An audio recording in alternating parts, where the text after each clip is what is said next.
Welcome, everybody, to this week's Edmentum Friday Fact, Fiction, and Fuzzy. This week, we are proud to have Jen Perry from Edmentum. She is our first Edmentum guest on the Friday Fact, Fiction, Fuzzy. She is the social emotional learning designer for Edmentum. She brings 30 years of educational experience to this position, ranging from teacher, principal, worked in elite boarding schools as well as in juvenile diversion programs. So she has a wide breadth of knowledge in integrating social, emotional, and behavioral characteristics into pedagogy and how that works with our students, with our teachers, faculty, and staff. So we're thrilled to have her with us today. So welcome, Jen. Thank you. Happy to be here. So Jason and I love to do these Friday Fact, Fiction, Fuzzy sessions and always start out with a fact. So what's a fact that you hear that's going on right now in this environment? All right. So you wanted me to talk about a fact in the current environment that we're in that's related to social and emotional learning. And the first thing that popped into my mind is that obviously we're all dealing with adversity right now. Like we're in the middle of a pandemic and all sorts of other things that are going on. And one of the things that we know about surviving adversity is that our connections matter. Our ability to come together. When you think about like 9/11, how did we get through 9/11? It was because everybody came together across belief systems and all sorts of things. But this adversity is unique because it's keeping us apart. It's keeping us separate from each other for all sorts of reasons. And so it's actually, working against our ability to rise above it, because what happens is not only are we physically separated and we can't come together in certain ways, but also we're actually really defensive of one another. Our resources are challenged. Early on in the pandemic, everybody worried about toilet paper, right? And we were in competition with each other to get those resources. And now it's about the vaccine. And so we really have to be conscious of the fact that the things that help us triumph over adversity are some of our challenges. And we need to work to build connection with each other and to sort of take ourselves out of that fear mindset. So that's a fact about overcoming these kind of situations.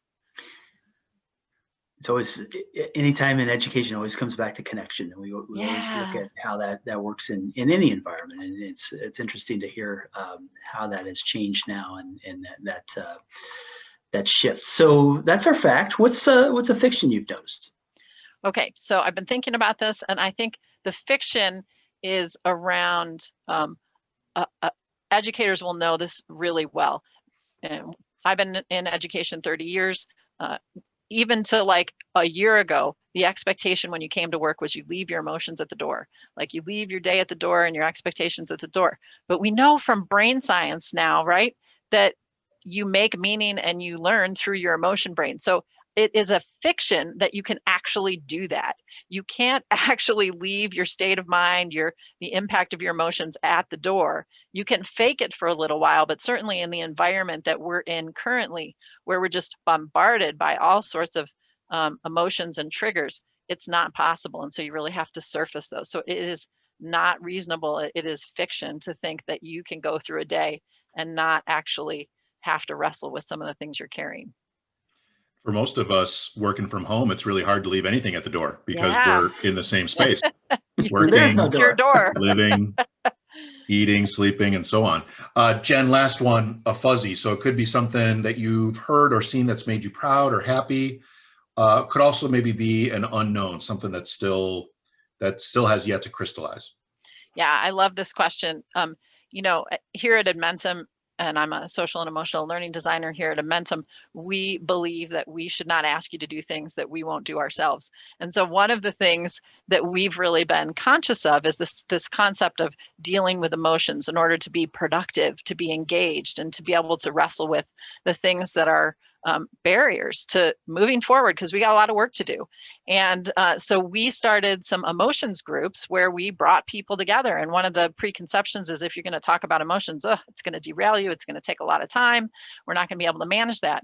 But really, even just starting a meeting with a check-in with people, or creating spaces for people to be able to say what they're carrying through that doorway, allows for you to then use the rest of your time really productively. And it's true with your students as well. You know, we know that if students come in and they haven't had breakfast, the best way to get them to engage in the you know, longest portion of their learning day is to feed them. And so being able to access that emotion and talk about it and support your staff and students, we believe that too at Edmentum, and we've been doing that with our Edmentors, and it's been just such a gift to hear people's stories and to have them feel like they're not alone and they can go on with their day and keep moving. So I feel like that's a real fuzzy, and I want to encourage people to do that.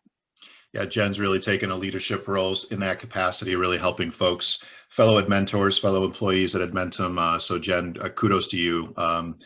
Really phenomenal. She is Jen Perry. She is our learning designer here at Edmentum for social and emotional learning.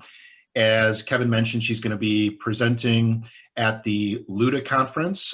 For those LUDA members who are typical normal viewers of Friday Fact, Fiction, and Fuzzy, we will be presenting on that Wednesday, the first day of the LUDA Conference. So we hope to see you for Jen's presentation that day. Jen, thank you again for joining us here today, and best of luck to you moving forward. Thank you for having us, and join us at the conference. It's going to be great. Thanks, Jen.